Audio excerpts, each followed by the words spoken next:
kwenye mtoka wa Pasaka. Asante sana, labda nashukuru waandishi wa habari kwa kuweza kujumuika kwenye tukio hili pendwa la mtoko wa Pasaka.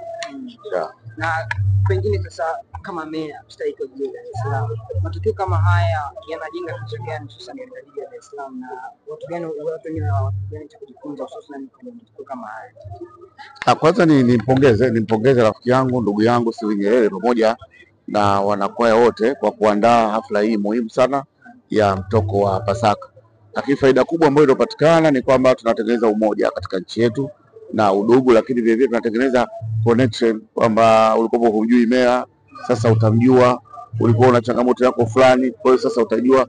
Maana yake ni kwamba pasipokuwa na matukio kama haya, maana yake mtu kama mimi kunifikia inakuwa ni vigumu sana. Kwa hiyo nimshukuru Steven Nyerere kwa jambo hili ambalo alolibuni, lakini vile vile nimshukuru katibu mkuu wetu wa Chama cha Mapinduzi kakangu Emmanuel Nchimbi kwa kuweza kukubali, na hii inaonyesha kabisa serikali ya awamu ya 6 iko karibu sana na wasanii, kwa sababu kwaya pamoja ni nyimbo za ibada, lakini vile vile kuna sanaa ndani yake. Sasa kitendo cha mtu mkubwa kama yule kukubali kushuka na kukubali kuja kujoin na sisi, kwa kweli nampongeza sana kwa jambo hilo. Mungu ambariki sana.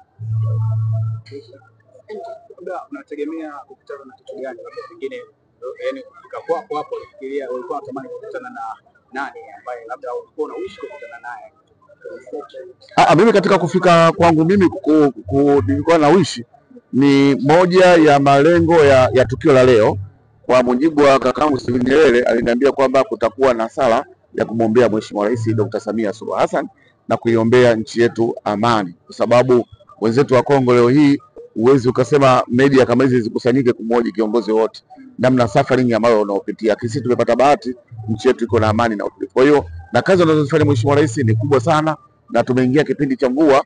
Zamani kwa kule kwetu ulisikia ulongoni imekatika, lakini ndani ya miaka 4 uwekezaji ambao umefanyika wa madaraja, kwa kweli tunamshukuru sana Mheshimiwa Rais, na kwa tukio la leo kumwombea kwa Mungu ni jambo jema sana.